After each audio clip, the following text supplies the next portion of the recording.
Well, if you thought it was sweltering heat here in Shanghai, you must be fantastic in Beijing, where I'm pretty sure majority of the people there are rocking that Beijing bikini to endure the summer weather. And got a couple of coconuts to get through summer with us, as we are Pool Party Fish as well as Pool Party FLICKR, and bringing you the LPL today. A big thumbs up for the weather we're having at the moment, or in your case, well, how do you feel? I know you have some thoughts about the current weather in Shanghai. Yeah, it's great. I love hot weather with 200% humidity. We normally take the subway to work, but FLICKR said no, we're taking a cab because it's that hot today. But we're loving summer, and we know we've got some fantastic pool party skins out. They are wrapping up the last match we had between JD as well as BLG behind us. However, we have to go over towards Beijing, where RNG's home arena is currently located, and they're getting ready to go up against Vici in the second setup today. Now this is a top of the table against bottom of the table clash. RNG, although not the very top, still sitting at second and third place right now, tied up with the likes of JD. Vici have been struggling, however, in this split, and have been for some time in the LPL now. We look absolutely riveted with the last game as we take a peek over into the RNG room, and hey, it's Abel hanging out. It was Uzi that joined the team last time around, and calm down. I know he's not MLXG and he's not performing too well, but Shahu, he has a family. What? Hey, put that back, no! Put the clothes back on. This is a family-friendly broadcast, okay? It's not that kind of a broadcast here. Come on, man. Oh, I don't know what's happening. He's like, this will fit MLXG. Yeah, no. It's a little bit too small. We saw RNG having a good time backstage. I know you had some thoughts about that because Uzi was playing in vain in the last set where we saw an upset against RNG earlier in the week, and he was laughing even though the team lost after he got picked off before team fight started. Okay, here's some real talk very quickly. The LPL, if you're new to watching how this broadcast works, we play a lot of games in the LPL. We're the largest region. We play more than any other region in the world, and what that means is burnout. And when you're a team like RNG, and if you're a player like Uzi who plays All-Stars, Worlds, MSI, Spring Split, Rift Rivals, into Summer Split, things get a little bit loopy around week 7. Yep. I know the whole sandbag meme. I'm going to change the word. It's not sandbagging, it's vacation. This is full G2. And sometimes you just need to take a break. You just need to take a breather. And that's what we see happen a lot of times. Burnout is a real thing. It is. For context, there are 7 teams in each conference, 2 different conferences, and they play each other twice. Now, they also play every team in the other conference once during cross-conference. That's a lot of games to go through, and it's not like the NA or ULCS. These are all best of 3. So it couldn't come down to what I think it was 526 games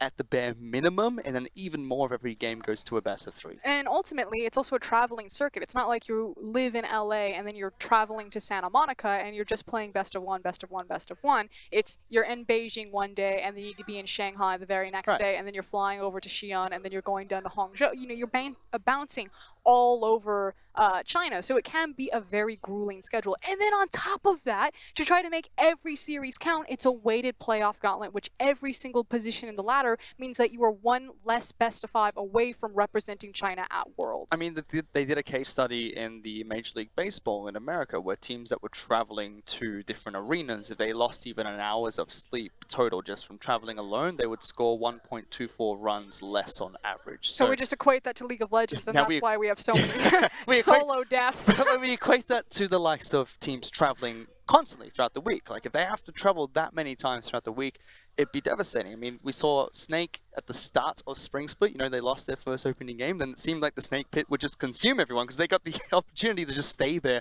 and let teams travel to that venue. But now with more teams opening up to different stadiums, I know that JD's looking to move to Beijing next split.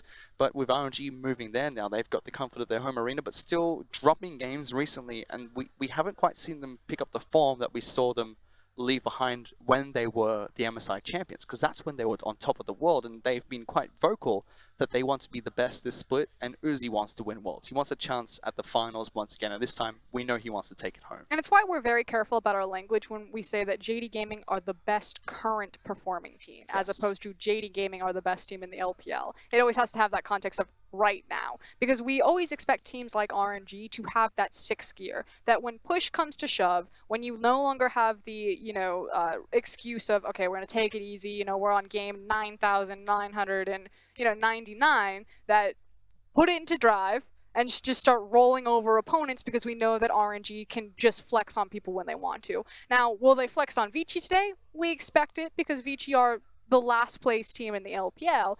But if things start to get a bit silly, if we start to see some weird picks, calm down. RNG are fine, I assure you. We see this every split. I'm an LPL veteran. I've been through these wars. The funny It'll be okay. The funny thing is, I'm actually looking forward to some of the unique picks that we can I'm get not. because, like, look, Uzi pulled out Vayne, and no matter when, no matter what, no matter where, no matter when Uzi picks up Vayne, everyone gets excited for that because it is his signature pick. And it is RNG taking on Vici in this matchup. You said it best, top of the table against bottom of the table clash. This is RNG's time to show that, yes, they might be facing some burnout. Yes, Uzi had his shoulder injury and stepped away from competitive play for quite a few weeks. And that's where they didn't really use Able that much. They experimented with Satai as well as Let Me playing the exact same squad. Sometimes MLXG and Caster at the exact same time, but we don't talk about those games. Now that they brought Uzi back in, they have to show that when they're going up against a team like Vici, this is where they can start to make statements. This is where they can show that they still have the potential to be that dominant team. But Vici are not going to go down without a fight. They've got Audi, Swift, Coco, Martin, as well as Sintai as their starting lineup. And we've also seen a lot of experimentation come out of Vici. It's now Swift's team, and he's got the bromance of Coco in the mid lane. And Coco is the shining light. I feel like if you're a Vici gaming fan, you might as well be a Coco fan. There's not much else to really jump on board here. They're still trying to figure it out. They're still trying to put it all together, but they're fun sometimes. They have been doing that for some time, whereas for the side of RNG, they're starting with Let Me, MLXG, Xiaohu, Uzi, as well as me. It's the OG squad. MLXG It's the one. and Uzi are back in alongside Let Me. This is the El Clasico of RNG, so we'll see if it's enough for them to return to form or if we're, day 5 out of 5 on a vacation. And again, this is the time for RNG to return to form. They have to try and start picking things up as they move towards playoffs, because we know that they can hit it into 6th gear, but they need to be consistent before they do that.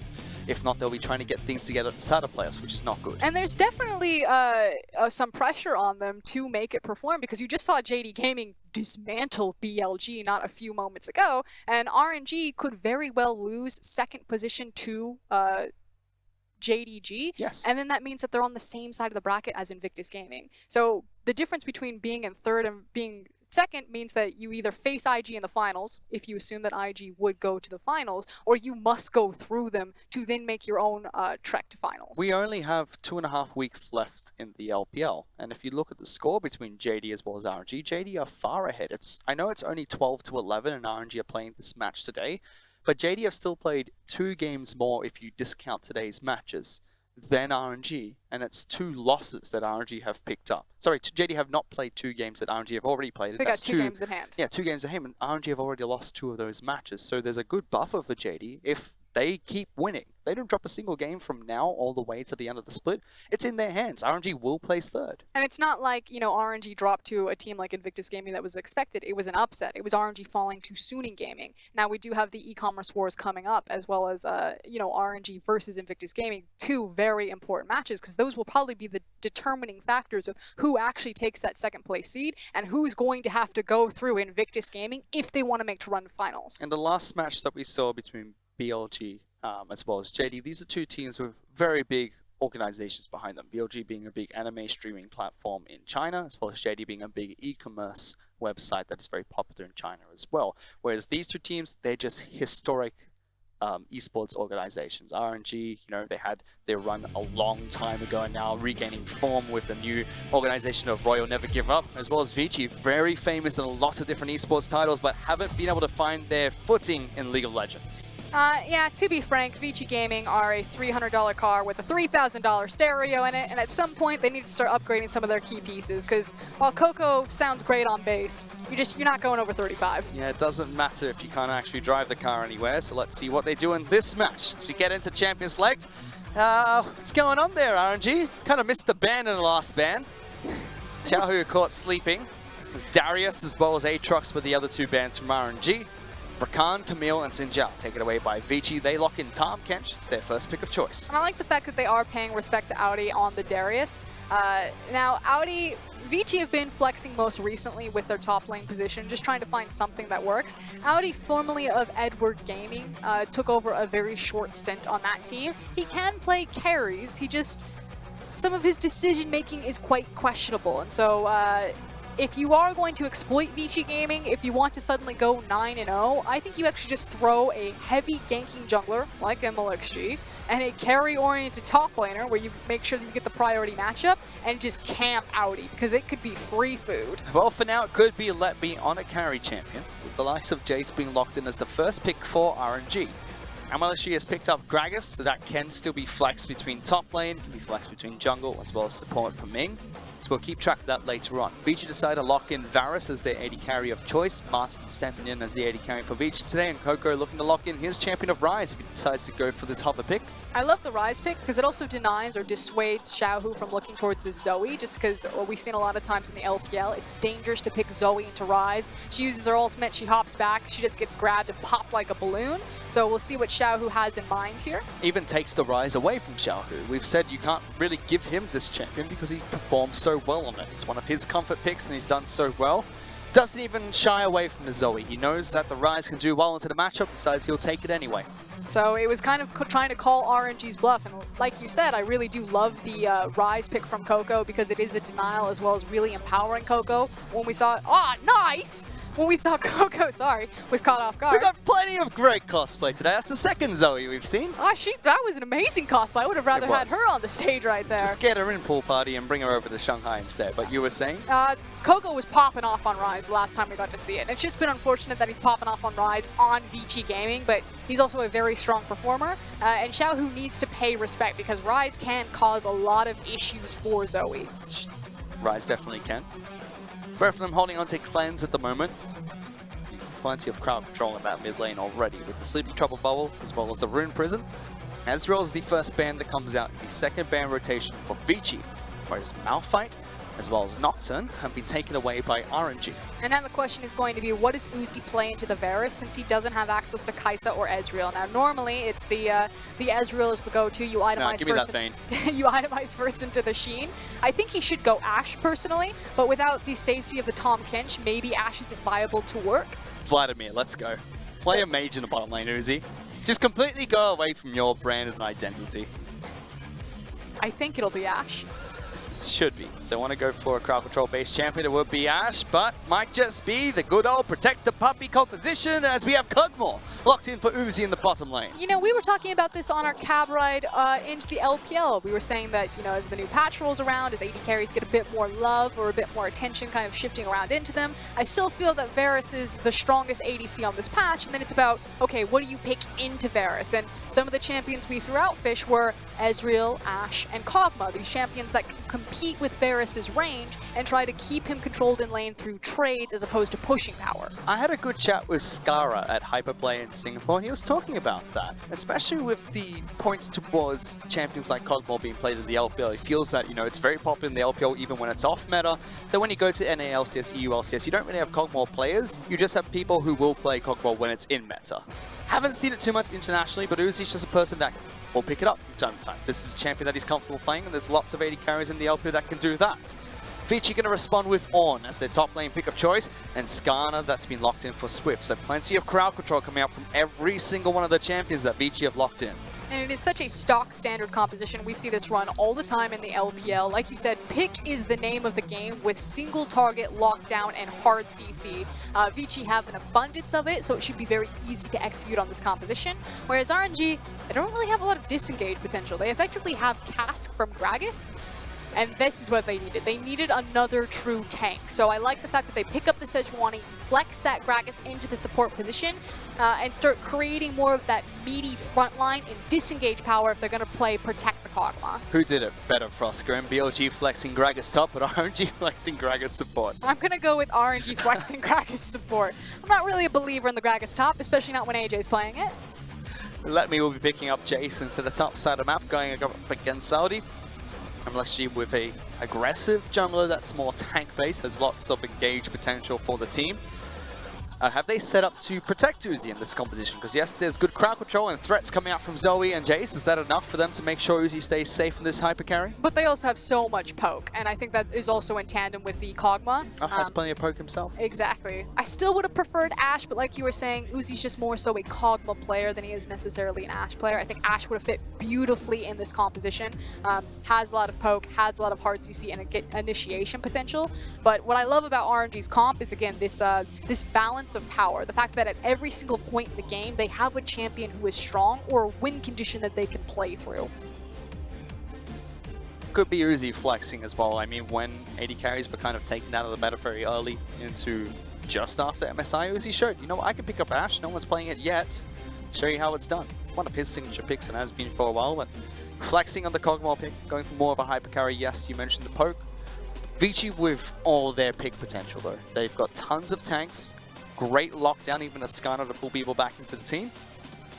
The safety of the Tahm Kench helps out as well. Now, where Vici need to be very careful, though, is when they get to scale up to have access to their hard CC. Because Swift is on a low-impact jungler in the early game, like a Skarner, Vici don't typically do very well when Swift isn't on something like a Nidalee, like a Sejuani, where he gets to race forward, set the tempo, set the pace of the game. Okay. And he's facing MLXG Sejuani. So I feel like, while I like how kind of basic and vanilla Vici's composition is, because Swift isn't on a high tempo oriented jungler, that Vici have already kind of put themselves on a back foot because they rely on him so much to get them through their lane phase. Well, let's see if they can survive without Swift or something early game as we get onto the Rift for match 1 between RNG taking on Vici.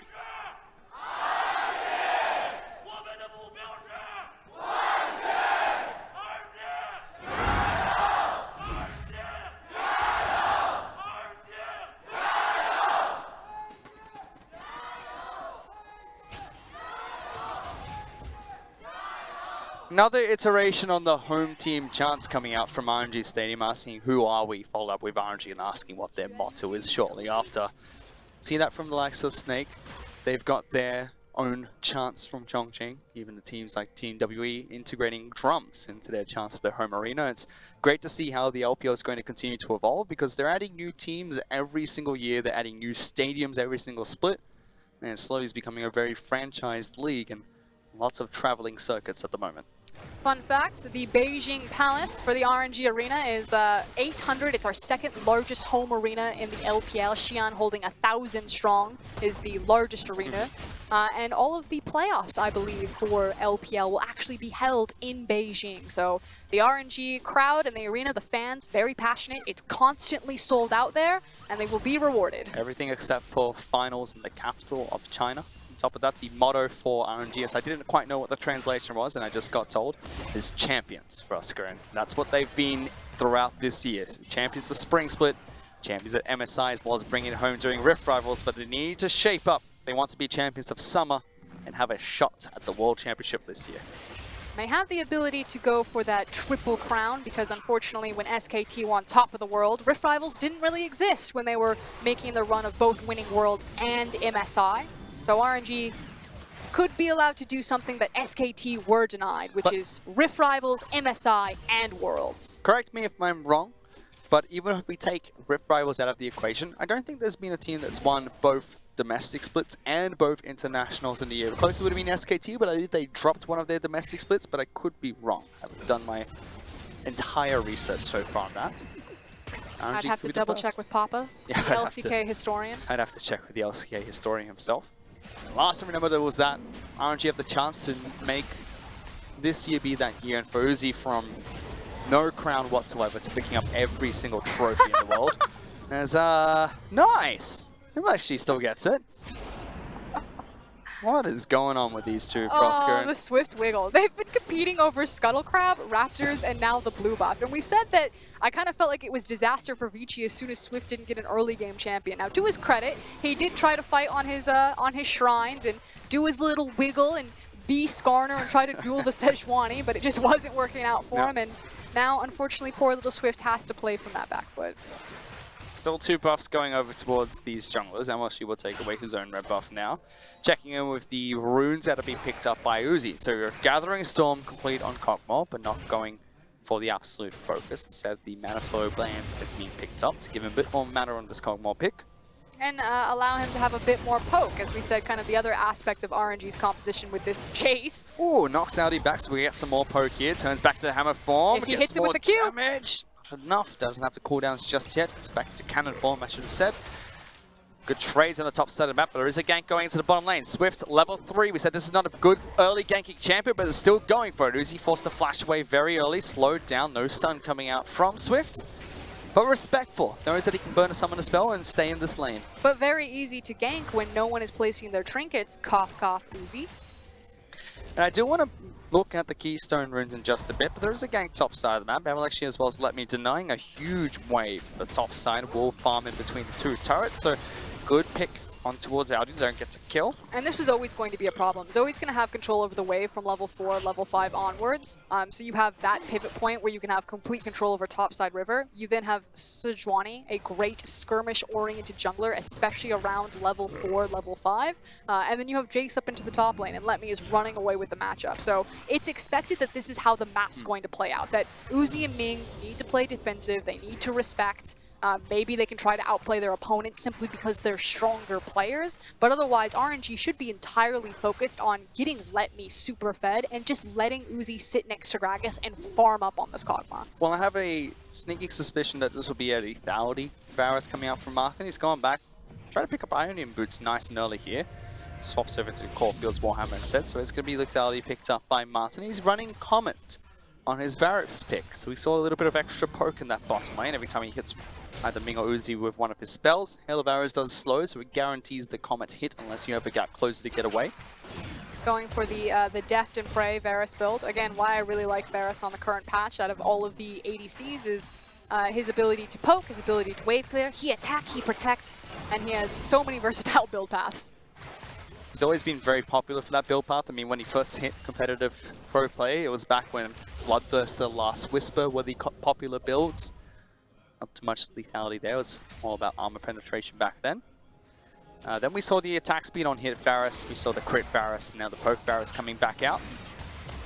Versatile champion, Martin's playing him well, trying to poke against Uzi as well as Ming, but they're standing their ground. It's a tie. Sorry, it's not a tie, but Zintai taking so much damage there, forced to flash away. Here comes Swift. Looking for another gank, doesn't have the support to back up this gank, and no ignite from their keystone, but Uzi doesn't have flash, so a flash forward comes out from Martin. First stun's onto Ming, one kill over towards Varus, looking for the second one. Uzi trying to kite this one away, but it's not going to work, and Swift does it. Gets two ganks into the bottom lane, will live through this Acathian surprise as well, and Vici off to a strong start. And again, there's no vision or very shallow vision coming out of RNG on the bottom side. Miscommunication, if you're going to try to go for plays like that, MLXG needs to be giving your bot lane attention and at least creating a safety net of either being in that bottom side river or placing down trinkets so Swift can't get repeat ganks. Or Uzi just needs to accept that he's not going to get that attention, that it is going to go to the top side and allow Let Me to be that chase. So this is, again, some of the flaws, some of the hubris. If we're talking about, why do JD Gaming look so impressive comparatively to our other top teams in the LPL?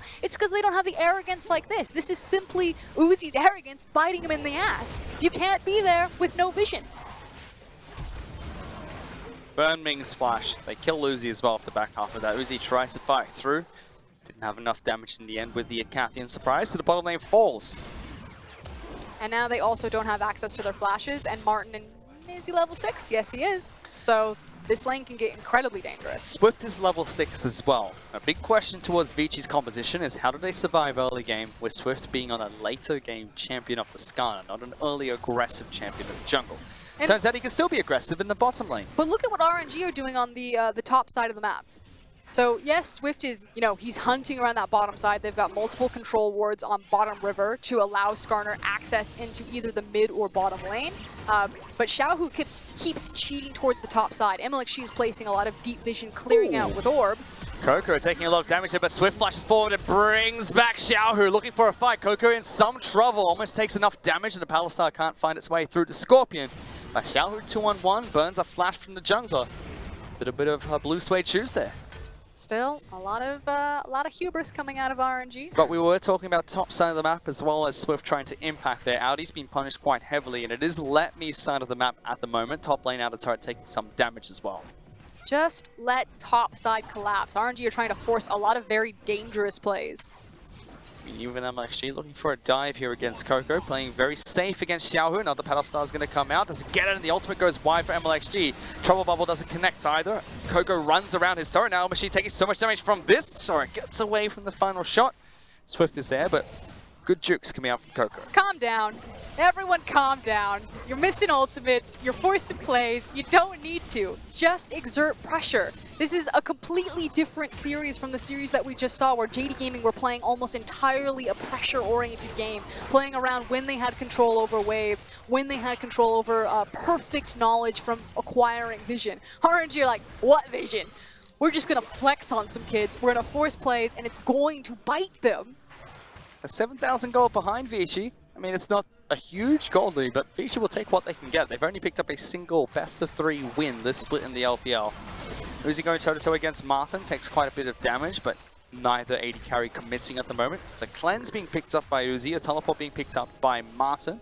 We have Sintai picking up teleport for now, but does have unsealed spellbook to swap around some of his summoner spells. And Ignite earlier. Uzi's just playing hyper-aggressive. A, he has the cleanse, so he feels like he can be aggressive and try to force the kill pressure into this lane, because he can walk through that ultimate. And then B, he has the sustain. So he wants to take these trades because he has the Vamp Scepter, and then just slowly out-trade over time or whittle down this Varus, who went for the penetration versus the Bilgewater Cutlass. He also started with Corrupting Potion on this Varus as well. So Martin combining that with his Biscuits, probably dabbling into the Potion rune as well with that. The tonic. He's going to have plenty of sustain himself to stay in this lane, just not through lifesteal, which is what Uzi's trying to rely upon. That's hurting Ming quite a bit.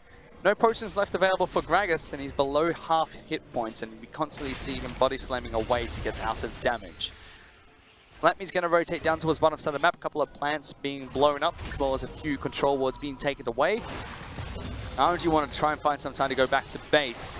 Martin, as well as Singtai, used this time to rotate towards the mid lane, now going back to collect bottom lane's farm. Both of them, their teleports are going to be back up shortly, so summoner spells are available for all the bot lane members. Another force from Alex in the mid lane. Coco's going to get put to sleep. Paddle Star connects, and great timing as well to get the additional damage. Teleport will come through from Singtai, but Vici can't do anything. Good pick onto the mid lane. Too little, too late. RNG didn't even blink as they saw that defensive teleport come in from the Tom Kench.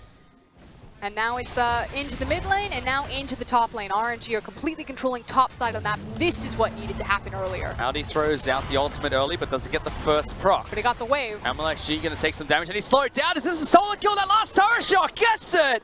Audi with the 2-on-1 outplay. He's been kept under this turret the entire time for Oscar. It doesn't matter. And that's the thing. It's miscommunication. Are we going for the tower? Are we going for the dive? They split up their damage. They split up their target focus. And Audi did a great job clearing out the wave with the Ornn ultimate, so the tower aggro just annihilated MLXG. Gets red buff. Enough gold to pick up a frozen heart as well. Stays in lane a little bit longer. He's happy. Audi was kept underneath the turret for so long. Misplay by MXD means that he stays alive on the top side of the map and the game is dead even, which is something you don't want to be hearing if you're an RNG fan, because this is a team that just came back from Messiah 8 weeks ago with a win.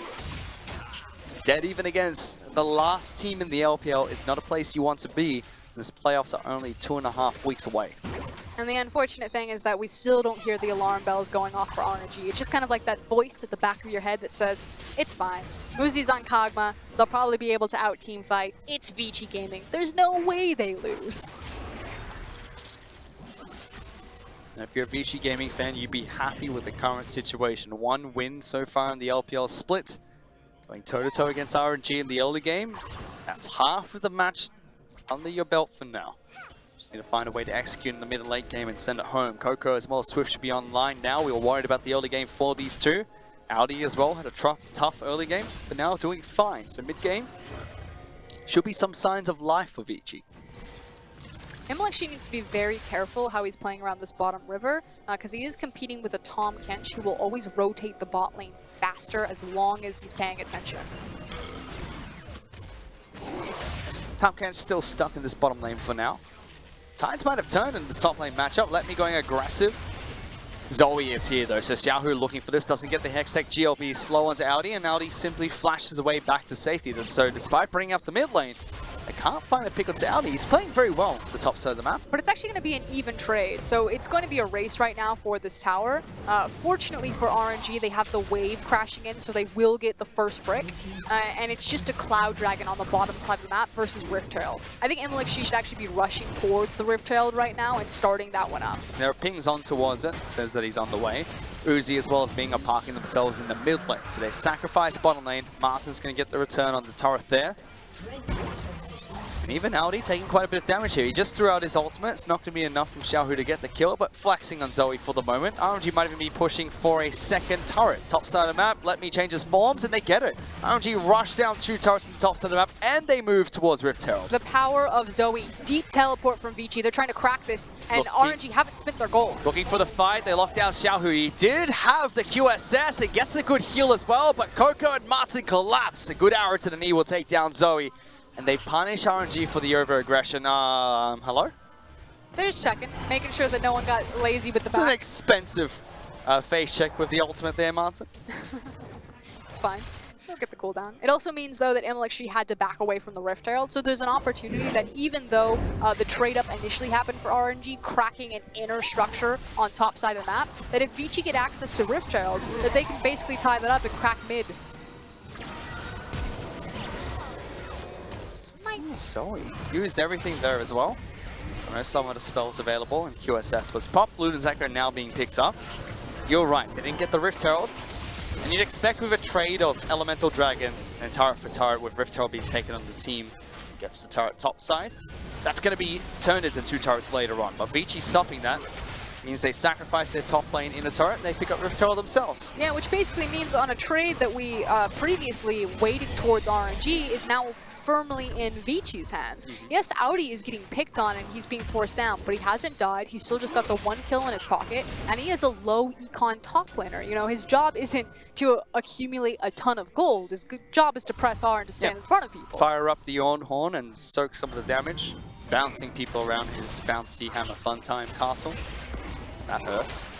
Let me showing Martin what the big boy cannon looks like instead of that pathetic arrow he's shooting out at the moment. What's also interesting is that Martin has 10 CS more than Uzi. Have you ever seen that?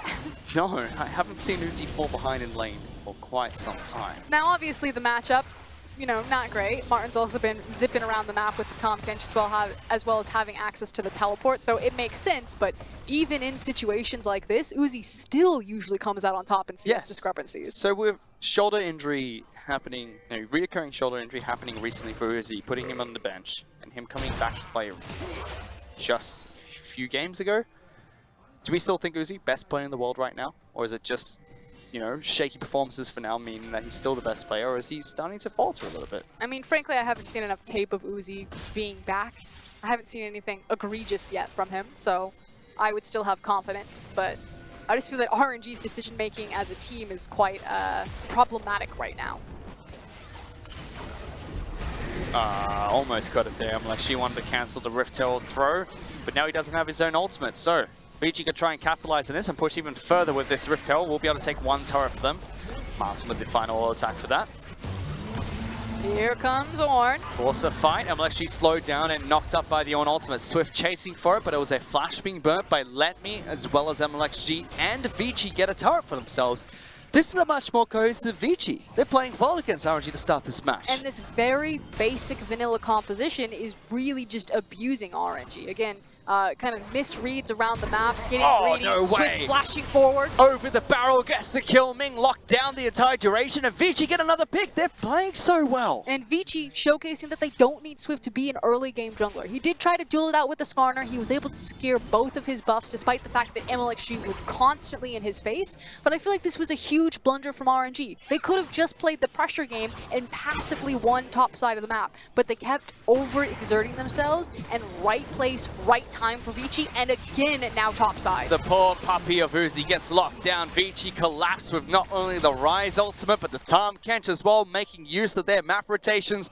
They get a pick onto the carry of RNG, and they're pushing towards top lane out to turret. And now that tiny little voice in the back of your head that says, it's fine, it's RNG, they've got Kog'Maw. If you're an RNG fan, you start to get scared sweating. now.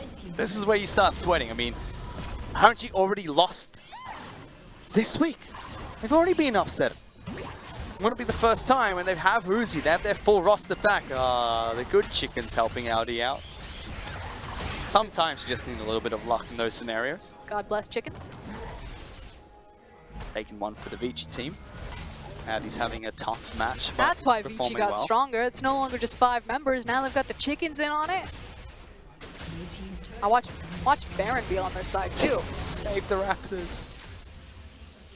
It's been X number of days since a Velociraptor attack. 45 seconds till that Baron spawns as well. Cloud Dragon will come up at the exact same time. Already one Cloud Dragon being picked up by Vici. Gold is dead even. So we say, yes, this is good moves from Vici. They're making practice plays, but they're still only even against RNG, and that's with a 6-1 kill lead. But their composition is so much easier to execute. And there are, strong windows for RNG that they need to hit. They need to be in the pocket and be abusing those. We see all the time that LPL teams are attempting to draft Jace and play around it, but we just don't have the caliber of top lane to make that possible. With the Shy sharing so much time with Duke, he's kind of like our big, if we have a Smeb in our region, it would be the Shy, and you would say that he's the guy that can get away with playing someone like a Jace. Everyone else, we have a bunch of tank top laners. Right, because Jace is very popular as a first pick in the VCS, the Vietnamese region. Very often comboed with an aggressive jungler to just focus on top side. Just make sure that they constantly attack the top lane and that's where they get ahead. Because Jace behind doesn't perform very well. RNG still got Jace ahead. 195 CS to the 140 of Audi's, but as you mentioned, it felt like they could have punished that a little bit more. But it's also, you need to now make use of the Jace. So where is Zoe and Jace teaming up together? Where are RNG sieging, where they get to spell fling and utilize this poke? It's, split up in the side lanes for now. Exactly. If your laners are strong, but if you never use that power window that you have, and this is why RNG are struggling, they put together these compositions, and then it's almost like they don't know what they do or when they are strong or how to play around them, which is completely false. These are your MSI champions, but what the hell are they doing? Bear in mind this is patch 8.14 as well, so the changes that went to scaling 80 carry items haven't come in just yet. Trying to nerf them a little bit to get an earlier power spike for 80 carries. Martin doesn't care. He's got a Dust Blade, a BF Sword, and a Yomu's Ghost Blade. Double lethality item going for more damage. His power spike is pretty much now. It's going to be difficult for RNG to siege against. Yes, they got the poke of Zoe, they got the poke of Kog'Maw, as well as Jace, but Martin's happy with his current position. And again, Vici have crowd control on every single member of their roster. And it's also their access into backline. The fact that between Coco's Rise and Swift's Skarner, it is very dangerous for both Zoe and Kog'Maw. RNG need to be on their best behavior to create space for their carries, to lay down enough poke and to look for these kills. Whereas Vici's composition, it is so easy to lay down the poke, to find the counter engage, to disengage correctly because they have the Tahm Kench. Like, it's easier. Well, that's a good spike coming out for Uzi here. So he's got his Blade of the Ruin King as well, with the Rage Blade complete. And while she moves from the blue side of his jungle towards the Raptor camp, looking for a flank. Trouble Bubble connects onto Skarner, but he's perfectly fine. Martin's still firing away these arrows. He has the BF Sword and now a pickaxe, so probably going towards either Storm Razor or Infinity Edge later on. Vici are lost. They don't know what to do next. They don't know how to crack the inner structures right now. They're not moving their vision line, and they're not making the most of their pick composition. You can see that they don't have a lot of control over their ward line, or RNG have been able to kind of fight them off or make the map very black. One thing they do have going for them is side lanes are pushing in Vici's favor.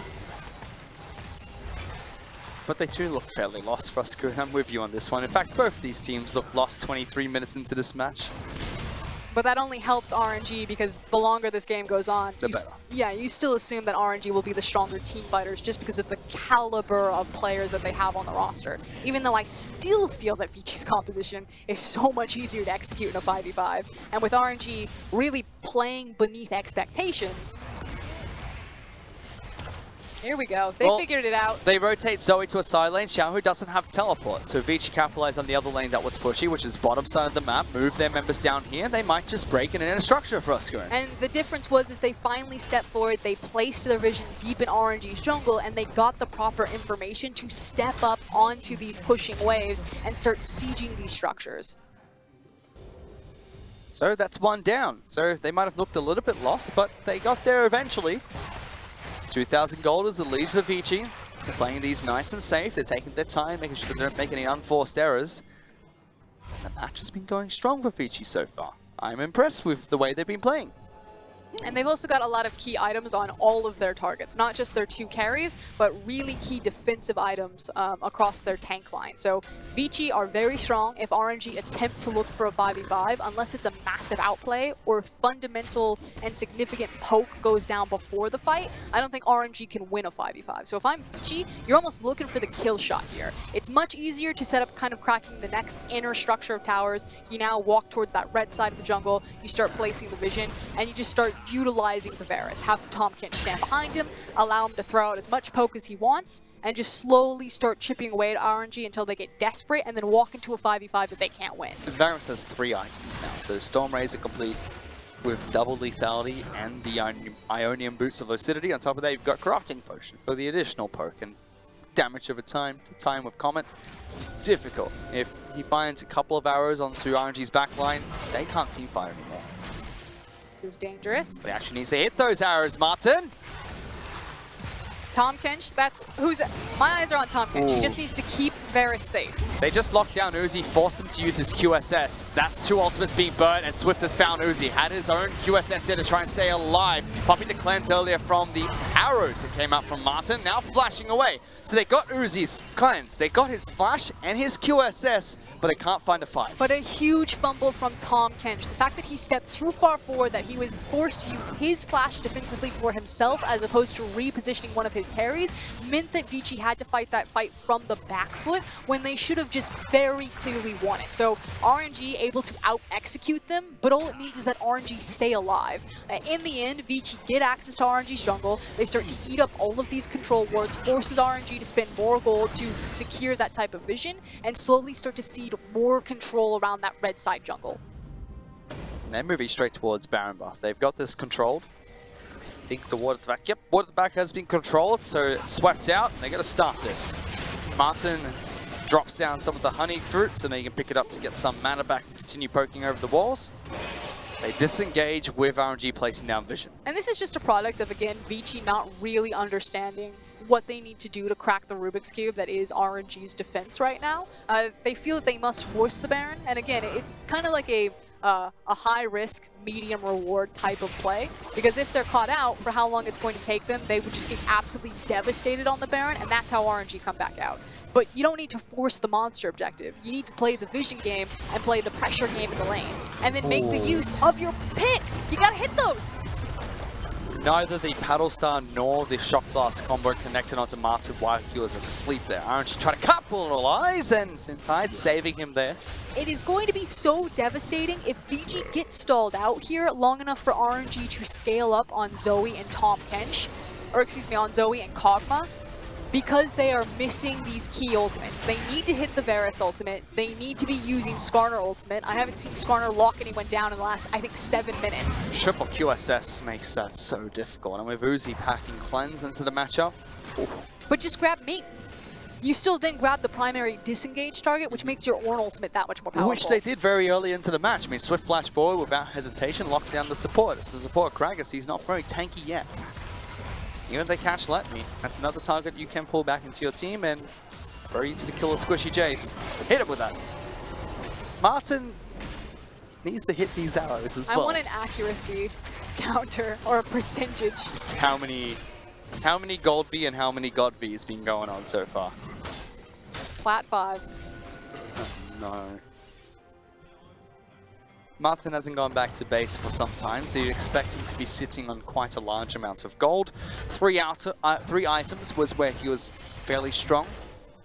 4 might be enough to push Varus over the edge, and then you'd expect Kog'Maw to start taking over from there. Uzi going very defensive. Should be Mercurial's Scimitar picked up next. So plenty of lifesteal, and the added Rage Blade to make sure he gets the double procs. Play the Ruin King passive. But that's still giving a lot of leeway to Vici because RNG are waiting on Uzi. So they still got some time to get their ducks in a row and start executing on this composition. They're like round 5, shoving it up mid lane. We will get the tower. Oh, hits an arrow, goes onto MLXG, but Martin takes quite a bit of poke once again. Let me try to do what he can as Xiaohu tries to go for a paddle star combo, doesn't connect. Audi gets his ultimate cancelled, with the ultimate coming out from MLXG. Now Swift at the helm with some poke coming out from Letme. It's just been poked back and forth, Frosco, and it's Swift and Xiaohu against Martin.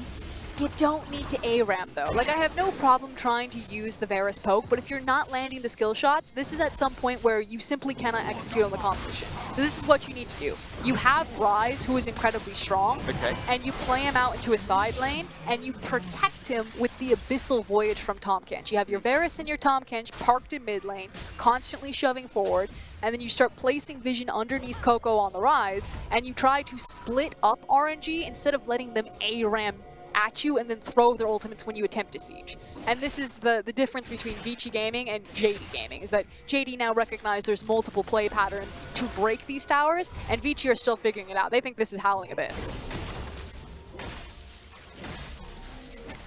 But unfortunately for Vici, it's Summoner Swift that come in today, and Martin tries to get that final auto attack. Sintai says, no, I need to keep you safe, because you keep taking half your health and damage from one combo. I wish scary. I knew how long they've been sieging this one tower. I'd give it about 7 minutes for now. This is brutal. He still hasn't gone back to base. Because Uzi's just sitting here picking up farm. At one point in this game, Varus had 10 to 20 CS on Uzi. Uzi has now overtaken that. There it is. Uzi's picked it up. Oh boy. He's got the lead. He's got triple items at the moment on Kog'Maw. It's a very staple Uzi build, going for his first 2 core items and then a straight up Mercurial Scimitar. No matter what, we've seen this Uzi do it quite a bit during Spring Split as well as Summer. GA is the next pick for Martin, and that entire time sitting on 3 items doesn't have enough to pick up GA, which is a relatively cheap AD carry item, so he hasn't been getting the gold that his team would want. Oh my goodness, popped his, that might kill him there. He tries to use the QSS, and it's a snipe. Field goal's good coming out from Ming. Mistake from Martin to use that crucial stopwatch. And RNG capitalized. And now you suddenly start to see the tempo shift back towards RNG. They've got the items that they needed onto Zoe. That's Baron, isn't it? You're starting to see the one-shots come through. And Vici kind of fumbled their big window where they had tempo, they had momentum, they could have started to break this game open, start suffocating RNG on the map. Misexecution, missed skill shots have now put them on the back foot. Well, here's that again. It's poor Martin.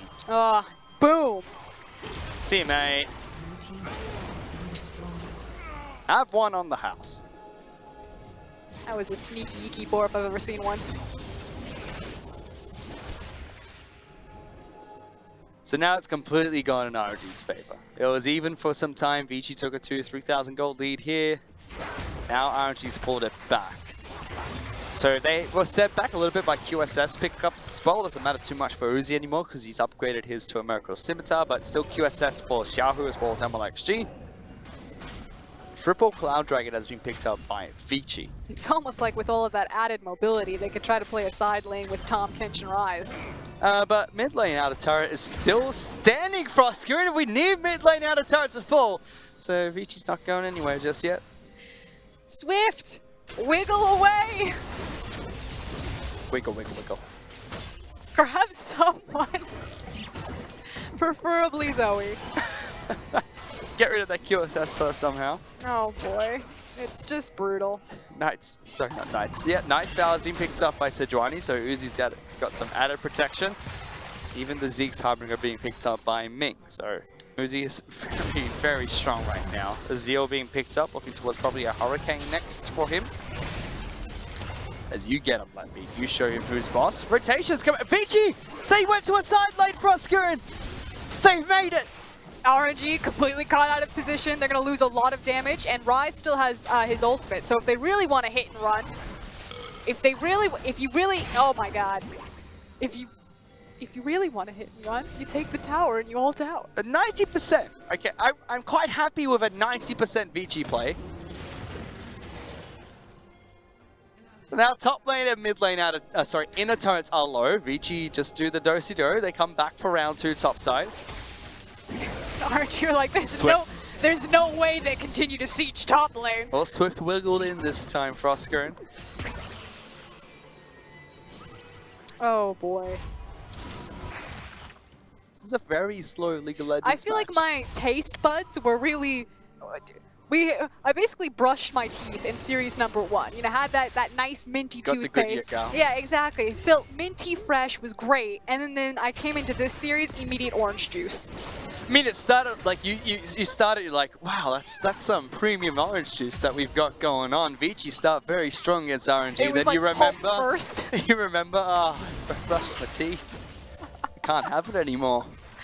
It's like you can't have your cake and eat it. Unfortunately, it seems to be the motto for Vici right now. There's fights across the map though. Sintai's forced to flash over the wall. Martin's getting not quite locked down. Has his GA available? MLHG whiffing with the flash ultimate and charge there. It's all just going... It's starting to break down, Fish. We're starting to drink orange juice and brush our teeth after drinking some of the orange juice and just not remember why we didn't need to brush our teeth in the first place. I don't know. There's some mimosas going on right now because this is starting to devolve. We're getting a little bit antsy. We're flashing all over the place. We're pushing forward. All of the plays have been thrown out the window, and both these teams need to calm down, reset, back to fundamentals. This is wide open. I don't know who wins this game right now. I actually don't know either. I mean, RNG is scaling. Hurricane's complete for Uzi. Everyone's technically scaling, but this is literally going to come down to execution. And when it's the best team in the world versus the last place team in the LPL, that should not be the conclusion that happens. Yeah, and it should not be both teams fumbling execution either. The ball is in the air, and I don't know who's going to come down with it. Got him. Okay, what are these two doing? Because this is just howling a bit. This is what's happened. All of the resources have been funneled into Uzi. He's level 17 right now. So for the last, I don't know, 20 minutes that Vici have been attempting to siege that tower, which is still standing, by the way.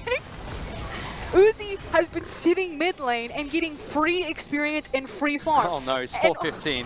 RNG's win condition is 400 CS Kog'Maw. It's Uzi. He's going to take the Elder by himself alongside this Wait, Jace. what? Hey! And then we'll walk this over to Baron and win a team fight and end the game. Oh, they got Elder Dragon. That was quick. Let me and Uzi do it. But meanwhile, it's going to be Vici looking towards Baron buff. So Elder Dragon picked up for RNG. MLHG goes in, he doesn't get it. Instead they lock down Sejuani, good damage on towards him as Sintai eats him up, spits him back up, picks up the kill, 4v5. Rai's gonna try and drop ship into the back lines. Uzi caught between a rock and a hard place. Everyone piles on in on top of the Kog'Maw, tries to QSS out, still alive for a little bit, Aldi takes him down. GA being popped by Let Me, and it seems like Vici get the upper hand in this Elder Dragon Baron buff trade. Vici have done it. They killed the Prince. The king is dead. We got him. They took the Baron. And now they're teleporting in. They're rushing down mid. They want to try to end this, or at least take an in-him. Okay, they've got 40 seconds on Let Me. It's down. And 30 onto Uzi. They finally get the mid lane inner turret. Martin is here at full hit points. Vici are pushing for at least the inhibitor here. And with that teleport, it almost looks like Vici said, we need to win. Let's go for the win now. All of the gold is on Kog'Maw. He's 17 seconds dead. Vici, just go. They're pushing for that win. Skarner and Rise are collapsing shortly. Vici should be able to get enough turret damage onto the first Nexus turret. But Uzi's going to come back up shortly. And once Uzi's back up, it's 10 seconds for Let Me. The first Nexus turret falls and Ming throws out an early ultimate. Uzi now going to join that fight. Has his Berserker boots upgraded, but MLHG taking a lot of damage. Ornn's ultimate thrown down, misses the first charge, but connects with the Xiaohu with the second who gets locked down. Forced to use his Zhonya's and stopwatch, but the arrow misses. The arrow hits him while he's in stasis. Now Uzi wants to cancel to the fight. Stopwatch being burned by Let Me to stay alive. Aldi's in some trouble. Uzi looking for that final auto attack and the redemption! Gets it for Zoe, picks it up, and RNG repelled the base attempt coming out from Vici. Windows down, base up, just put that $300 car in reverse, Vici, and just back it on out. You've got what you came for, you made your point, and you're still sitting pretty comfortably in the driver's seat for this game. They just look like the cool kids in the parking lot. Speakers on full, windows all rolled down, but when it was... It's like, all about the sound system. There was a crowd that gathered to watch and see what was going on. I mean, there was this decked out car in the area, but, you know, it was kind of embarrassing when they tried to start it and it wouldn't start. And then everyone was just like, okay, that's a bit of a caparas right there. But I love the the balls and the confidence here. Again, it's a high reward, kind of low risk play. You know, if RNG do manage to win the team fight, you've already picked up so much global gold because you took 2 towers, you've killed the inhib, you've taken a nexus structure, that if RNG do win the fight here, all it stops is the end of the game. So Vici recognizing exactly when to strike, didn't get the perfect execution that we expect of more higher level teams, but you know, 6,000 gold, 63,000 still sitting pretty. 63 to 67,000. Uzi sitting at 5 items as well as a potion for himself in case the team fight starts, whereas instead of the potion, Martin's got a zeal for himself. So in terms of raw power, Uzi currently has that with the additional stats as well as the scaling from Cogmore. To hit anyone. If he gets to hit anyone, and if the drop ship coming out from Coco doesn't put multiple members behind him once again, I really want to know how many arrows Martin's missed this game, because there have been quite a few that have gone just wide. You miss all of the shots you don't take, Fish. Kirby. And if you aim for the moon and you miss, you still land in the stars. Vici are doing the impossible. They're going to take down the MSI champs. They're going to try and go for the stars. Let's see if they can get there. They already tried to hit the moon. The Nexus said no. Go back down. Shuttle launch is not today. Now sieging for bottom lane inhibitor turret. Now Vici's Baron buff just expired with this wave, but it's a cannon wave, so a little bit more to work with. But RNG being classic RNG, they said, okay Uzi, see all this farm. Everything that the sun touches is yours. We just don't go to the place, that dark place over there. Or over there, or over there, or over there. But as long as there's farm, and we can see it, and we can see you, you can take it. Just don't go to the elephant graveyard, that's all. And it's really difficult because Audi should be prepping the top side of the map. You know, they can't just siege onto all of the wave clear between Zoe and Kog'Maw in 2 lanes. They need to really be working 3 lanes. And again, this is kind of the breakdowns of fundamentals and the individual pieces of Vici. Why isn't the Ornn on the top side, or even Coco on top side? Oh, he doesn't have TP. Don't like that one as much. But they're not using the mobility that they have with Abyssal Voyage, Teleport, and Realm Warp to really break open this map as effectively as they should be. But still, credit where credit is due. Vici have gotten us to this point, and it's the last hurdle. We're almost there. And we have seen them use their teleports, we've seen them use their Rise ultimates quite effectively. Now Vici do have to be a little bit careful because Baron buff does come up in 2 minutes. If RNG can successfully stall, there is a chance for them to try and make that trade between Baron and Elder once again. I would be so angry, Fish. And second Elder is punishing. We rarely get to see it anymore since the changes that were made, but second Elder kills teams. There's a potential. They've got to wait some more time because the spawn timer for Elder is a little bit longer than Baron buff. I can just imagine Vici's coach sitting backstage, just white-knuckled like, okay, we're right there. We're right in front of the finish line. You guys can do it. One more stretch. Crawl if you have to. Just get over that finish line. Uzi's looking for his Infinity Edge, it would seem, as the Hurricane, so he wants the 60% crit with the rest of on-hit build he has. I feel like with that announcer claiming that the inhib is going to come back up, that was like the cannonball from the Hunger Games being announced to Vici, and they're like, oh no. Now RNG are unlocked from their base. It's going to come down to a 5v5 around one of these monster objectives. You talked about the importance of second Elder. Baron buff's up first, 45 seconds, and immediately after, it's 1 minute till Elder Dragon. And again, at this point in the game, both ADCs have access to a tank and then access to enough items that, if need be, they could solo one of these monster objectives with some assistance, or at least with one tanking member. So it's not just the fact that it's probably going to come down to a big 5v5, it's also that your vision game needs to be on point because some sneaky stuff could start to happen. Zintai is holding on to his exhaust as well, not using the unsealed spellbook yet, so I like that. If you need to shut down Uzi, adding another layer or another spell to the mix would help out. 10 seconds on Baron buff, and it seems like Vici have control of the mid lane. But RNG are trying to regain control here and there, making sure they can be aggressive when they need to. 4, 5 QSS picked up by RNG. There's really small windows where Vici have to hit, and it's kind of between the rotation of skills from Xiao, who as soon as he doesn't land one of these paddle stars or one of these sleepy trouble bubbles, that's kind of the go button for Swift and Coco. Because there's so many QSSs, they need to go at the same time, because one of these layers of CCs needs to hit. Ooh, Ultimate comes out from Ming over the Raptor camp as she tanks up a lot of damage, even using his Gargoyle or Stoneblade off the back of not only his passive, but Aftershock as well. Very tanky Sejuani, but at half health now. Uzi got a good opportunity to wail onto Swift, but good play by Singtai saves Skarner at the start of the fight. Looking to be aggressive still. Vici are split up. That's a flash away from Singtai again, being rather safe, but we talked about that in one of the early plays of the match. If you flash away that early on, you can't use it to save your carries, and now Elder Dragon's online. They stalled long enough. RNG can force a fight. And it feels like RNG are just able to out-execute Vici right now because of the safety of the QSS. Oh, they're going to run for Baron. But what? It's Baron against Elder 2. Yes, I understand Baron lasts a little bit longer, but Elder 2 is so strong. But you can try to force it that maybe you don't get the fight with the Elder, and instead you try to play one of those side lanes. We'll see if Vici are able to execute on it, but my biggest concern is that it feels like Vici don't have any confidence that they win team fights anymore. They've just kind of given up. They say that we can't hard engage fast enough to deal with the amount of poke that's coming out of Zoe, Kog'Maw, and Jace right now, because their only option at this point is to Realm Warp, multiple people into RNG, and that's into a Sejuani.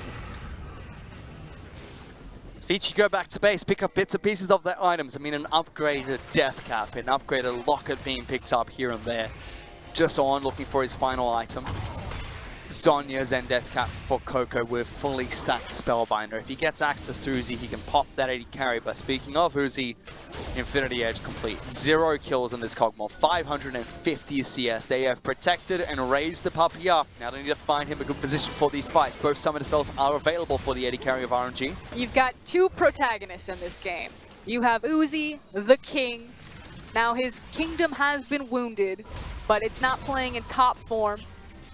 And then you have Coco, the newest protagonist, the newest challenger to the LPL. He's with his bro Swift, brought him back from the dead. This is Rise versus Kog'Maw if I've ever seen it, with an assist from Zoe. Let Me and Uzi both have their 6 items. Zoe still sitting on a QSS, which is unfortunate, but might swap that out for something like a Zhonya's Hourglass instead. And MLXG is still sitting on his own QSS as well, which separates these two teams, because Ornn's still sitting on his component, but it's only really Skarner looking for the 6th and final item. The side of the rest of their carries of Coco and Varus, who has Gathering Storm. They're looking good this late in the match. Vici make a big power play. Where was this Vici 10 minutes ago? Protagonist Coco leading the charge. Going for the fight, Uzi trying to find a good position for himself. Shock Blast comes out from Let Me. They start the fight. They get a good lockdown onto Coco, forced to use his own cleanse to get away from that. Audi charges back in, but completely whiffs his own ultimate. Uzi is staying in a good position away. Double lifesteal item means he can take this poke as long as he can hit some minions close by, but as soon as the poke comes out from Martin, as soon as it comes out from the rest of the team, they have to disengage. Elder Dragon is expiring for RNG shortly. They don't have much of a window anymore to continue pushing with this incredibly strong objective. Remember, this is the 2nd Elder Dragon that RNG have picked up. And everyone's just gonna disengage. Oh, I hope you're buckled up, Fish, for the long haul.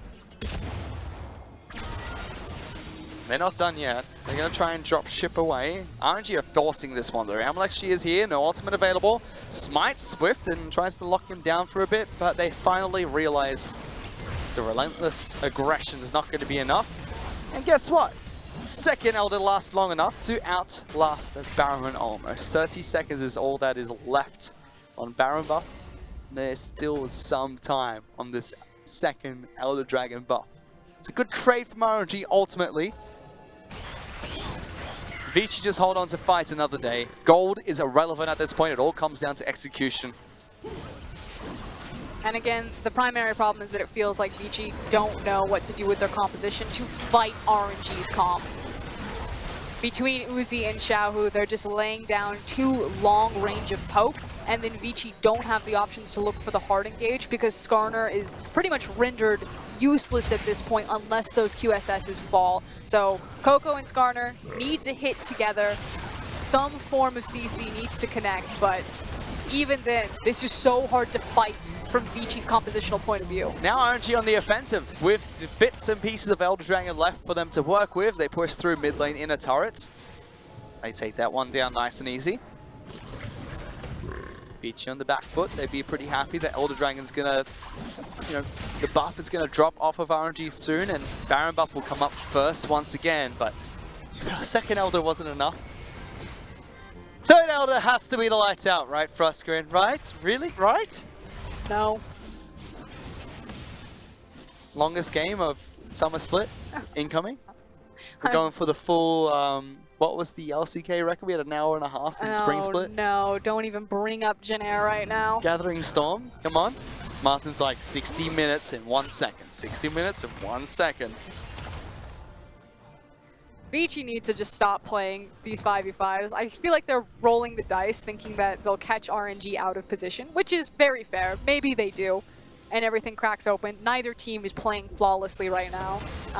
But I feel like Vici have been most successful when Coco just goes on one of his solo missions. He's going campaign mode. He's done with multiplayer. I am in full support of that. He hits towers like a truck right now.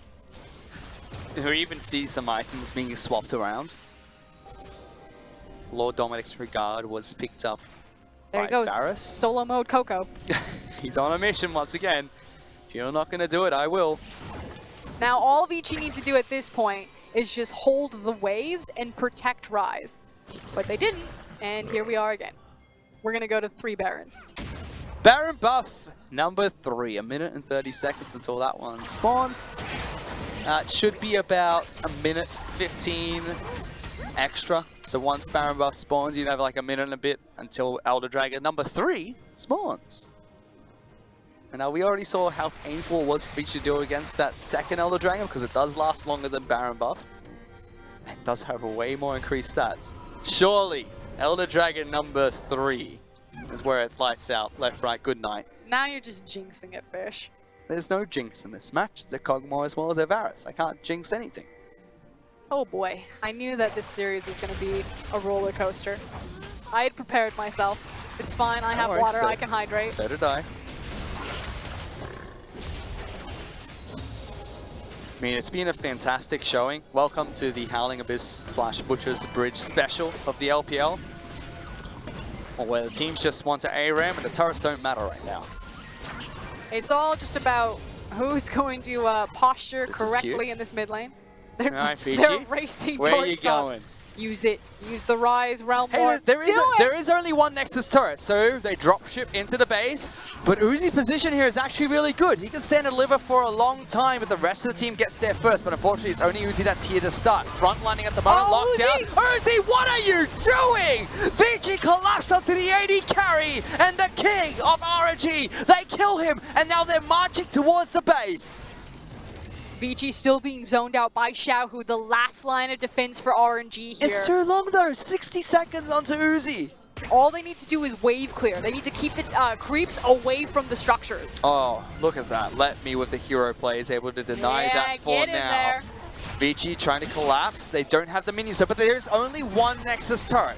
Vici can try and brute force this, but they're buying as much time as possible. They're finally deciding to do it. Audi stepping forward to tank. This is all about Xiaohu. Teleport coming in towards top side of map, trying to keep them alive, but it's going to be like she that tries to hold on. Martin flashes away, gets towards the exit. They've done it! Good stuff for Vici. Sloppy mid-game, but they collapse onto the king. They kill Uzi. They take game 1 over RNG. Woo! It was a doozy. And it's only game 1. I have a sneaking suspicion we might be going to 3 games, Fish. Because that was a tug of war. Might need to cancel any plans that you have tonight, FLICKR. That was a long match, and it doesn't seem like Vici or RNG are done anytime soon. It looked promising with the plays Vici were making. Dropship into the base, getting onto the inhibitor turret. Uzi with a fumble, a rare mechanical mistake that is something we expected him to be able to perform. In those situations, he was not.